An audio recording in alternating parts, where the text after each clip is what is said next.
తెలంగాణ ఆవిర్భావ దశాబ్ది వేడుకల్లో భాగంగా పట్టణ ప్రగతి వేడుకలు కొత్తగూడెం మున్సిపాలిటీ వారి ఆధ్వర్యంలో నిర్వహించడం జరిగింది. ఈ కార్యక్రమంలో మాట్లాడుతూ కొత్తగూడెం మున్సిపాలిటీ అభివృద్ధి పథంలో నడుస్తోందని, ప్లాంటేషన్లో కానీ ప్రకృతి వనాల్లో కానీ పరిశుభ్రతలో కానీ ముందంజలో ఉందని మున్సిపల్ అధికారులు మరియు మున్సిపల్ ప్రజాప్రతినిధులు తెలియజేశారు. అన్ని విధాలుగా కొత్తగూడెం మున్సిపాలిటీ అభివృద్ధి పథంలో ఉందని అన్నారు.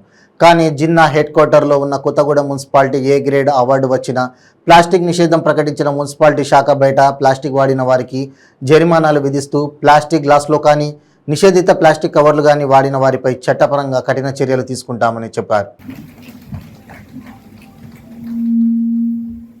గట్టిగా ఇవ్వాలండి క్లాప్స్.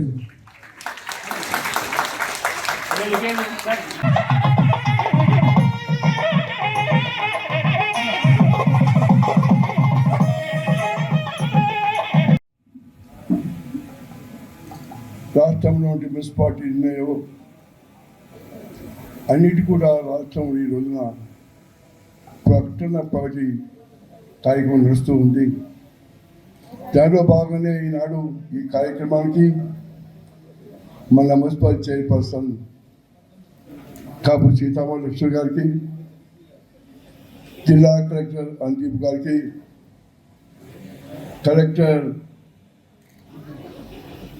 అందీప్ గారితో పాటు మున్సిపల్ కమిషనర్ రఘు, అదేవిధంగా వైస్ చైర్మన్, కౌన్సిలర్స్ వచ్చేసినటువంటి అందరికీ శుభాకాంక్షలు తెలియజేస్తా ఉన్నాం. మన ముఖ్యమంత్రి గారు ప్రత్యేకంగా ఎంతో ప్రయత్నం చేసి ఎంతో కష్టపడి ఆయన కృషి వల్లే మనకి తెలంగాణ రావటం జరిగిందని మనం చేస్తూ ఉన్నాం. అటువంటి పరిస్థితిలో ఈ రాష్ట్రం ఎలా బాగుండాలి, తెలంగాణ వచ్చిన తర్వాత తాగునీరు, సాగునీరు, మౌలిక విద్య, వైద్య అన్ని పురపాలిక అన్ని కార్యక్రమాలు బ్రహ్మాండంగా సాగాలని ఉద్దేశంతోనే మన ముఖ్యమంత్రి గారు ఈ ఆలోచన చేశారు. దానిలో భాగమే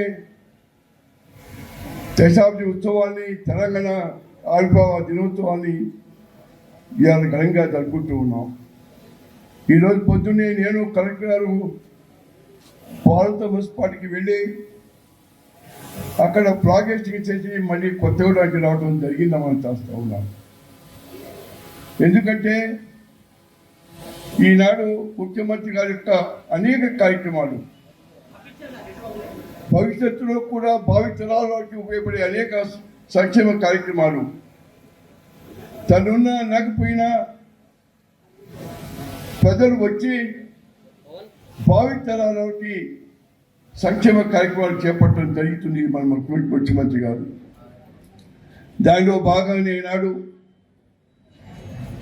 కొత్తగూడెం మున్సిపాలిటీ కానీ, భారత మున్సిపాలిటీ కానీ మిగతా మున్సిపాలిటీ అద్భుతంగా బ్రహ్మాండంగా పనిచేస్తూ ఉన్నాయి. అదృష్టవశాత్తు ఏమిటంటే నేను కింది స్థాయికి పైకి వచ్చాను. పాలంత పంచాయతీ వార్డు మెంబర్ నుంచి అదే పంచాయతీలో పంచాయతీ వార్డు, అందుకు నేను ఎప్పుడు చెప్తూ ఉంటాను, ఇది నా జన్మభూమి, పుణ్యభూమి, కర్మభూమి అని కాక చెప్తూ ఉన్నా. అందుకు నేను అనేక సంక్షేమ కార్యక్రమంతో పాటు నేను మున్సిపాలిటీగా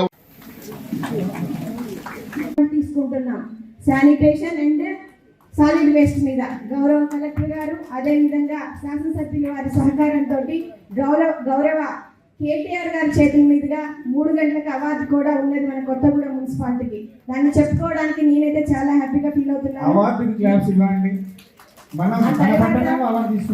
మనము ఈ రోజున పట్టణ ప్రగతి దినోత్సవాన్ని ఎంత చక్కగా అంటే పండగ వాతావరణంలో ఎంత హ్యాపీగా అటు బతుకమ్మ డ్యాన్సులు చేసుకున్నాం, నినాదాలతోటి తెలంగాణ ప్రభుత్వం ఉంటే ఏ విధంగా ఉంటుంది అన్నది మనం చూపించుకుంటూ మన ఎమ్మెల్యే గారితో కూడా బతుకమ్మ ఆడించాము. నేనైతే చాలా హ్యాపీగా ఫీల్ అయ్యాను. ముందు రోజుల్లో మనం అసలు ఎంత డెవలప్ చేసుకున్నామని స్క్రీన్లో చూపిస్తాము. నేను నాకు మున్సిపల్ చైర్పర్సన్ అవకాశాన్ని కల్పించిన ఎమ్మెల్యే గారికి ఏం చేసినా కూడా తక్కువే అని తెలియపరుస్తూ, నేను కౌన్సిల్లో ఎక్కిన తర్వాత కలెక్టర్ గారు, ఎమ్మెల్యే గారు, కేటీఆర్ గారు, కేసీఆర్ గారు సహకారంతో మన కొత్తగూడెం టౌన్కి మనం ఏం చేసుకున్నాము అన్నది స్క్రీన్ ద్వారా, నా మాటల ద్వారా నేను చాలా సంవత్సరాల తర్వాత కూడా మా మనవాళ్ళకి మనవరాళ్ళకి కూడా చూపించుకునే విధంగా నా వాయిసే ఉండాలి. ఒక్కసారి భగవంతుడు నాకు అవకాశం ఇచ్చాడు చైర్పర్సన్ ఎమ్మెల్యే గారి ద్వారా. అది తరతరాలు నిలిచిపోవాలని చెప్పి మా అత్తగారు చనిపోయినప్పటికీ కూడా నేను ఇంట్లో ఉండి వర్క్ చేసుకొని నా వాయిస్లోనే నేను చెప్పుకున్నాను. అది మీ అందరు కూడా విందురు. కానీ కొత్తగూడెం మున్సిపాలిటీలో ఎమ్మెల్యే గారి సహకారంతో ఎన్నో డెవలప్మెంట్స్ జరుగుతూ ఉన్నాయి. ఇప్పుడు కూడా 75 కోట్ల రూపాయలు కూడా మనకి డిఎంఎఫ్టీ, అదే విధంగా కేసీఆర్ గారు వచ్చినప్పుడు 40 కోట్ల రూపాయలు కూడా ఇచ్చారు. ఎంతో చక్కగా నడుస్తున్న కొత్తగూడెం మున్సిపాలిటీకి ఈ రోజున మనకి అవార్డు రావడం అంటే చాలా సంతోషంగా ఉంది.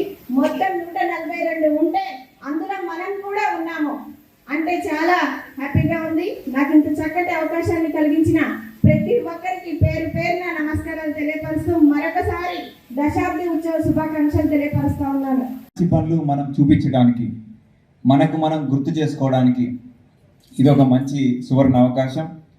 సో అందుకనే నేడు ఇవాళ మనం చేసిన ప్రగతి పురోగతి ఏంటిదనేది మనందరం కూడా గుర్తు చేసుకోవాలి. పురపాలకం అన్నప్పుడు చాలా సమస్యలు ఉంటాయి.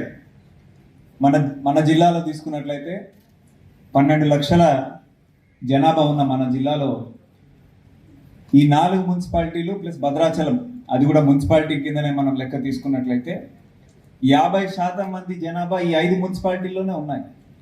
మిగతా 50% 481 గ్రామ పంచాయతీల్లో ఉన్నాయి. అంటే 481 గ్రామ పంచాయతీల్లో ఏవైతే సమస్యలు కానివ్వండి, ఎటువంటి ఖర్చు కానీ, ఎటువంటి ఈ ఇష్యూస్ ఉంటాయో ఈ 5 మున్సిపాలిటీల్లో మనకి అంతే అవసరాలు, అన్నే సమస్యలు, అంతే ఖర్చు పెట్టాల్సిన అవసరము, ప్రాముఖ్యత ఉంటుంది. రెండు మనకి 481 ఎక్కువ అన్నప్పటికీ కూడాను ఎట్లాగైతే మన నాగరికత పెరుగుతున్నప్పుడు, ఎట్లాగైతే మనం అడ్వాన్స్గా ముందుకు పోతున్నప్పుడు ఈ అర్బన్ పాపులేషన్ కూడా పురపాలకాల్లో ఈ జనాభా అనేది పెరుగుతూ పోతూ ఉంటుంది. సో దానికి తగినటువంటి అర్బనైజేషన్, దానికి తగినటువంటి మౌలిక వసతులు మనం కల్పించడం ఎంతో ఎంతో ముఖ్యం.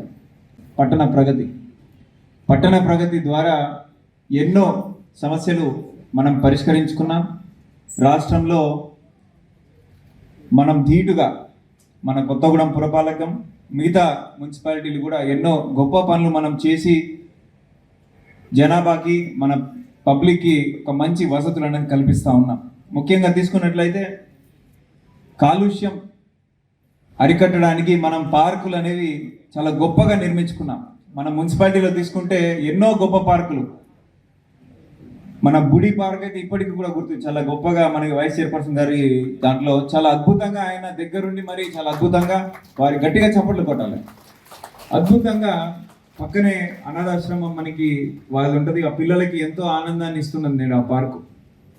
అదేవిధంగా హరితహారం కింద పార్కులతో పాటు మనం ఓపెన్ జిమ్లు కూడా, పంచతత్వ పార్క్ అని చెప్పి అట్లా కాన్సెప్ట్ పెడుతూ, మియావాకి ప్లాంటేషన్ లాగా ఒక డెన్స్ ప్లాంటేషన్ పెడుతూ, ఇంతకుముందు బీడు భూములుగా, ఖాళీ ప్రదేశాలుగా, అక్కడ ఎంక్రోచ్మెంట్కి గురవుతున్నటువంటి భూములని మనం ఐడెంటిఫై చేసి దాదాపు 15-16 పార్కులని మన ఇల్లందు, మన కొత్తగూడెం మున్సిపాలిటీలో గత 2-2.5 సంవత్సరాల్లో మన అందరం కూడా ఏర్పాటు చేసుకున్నాం.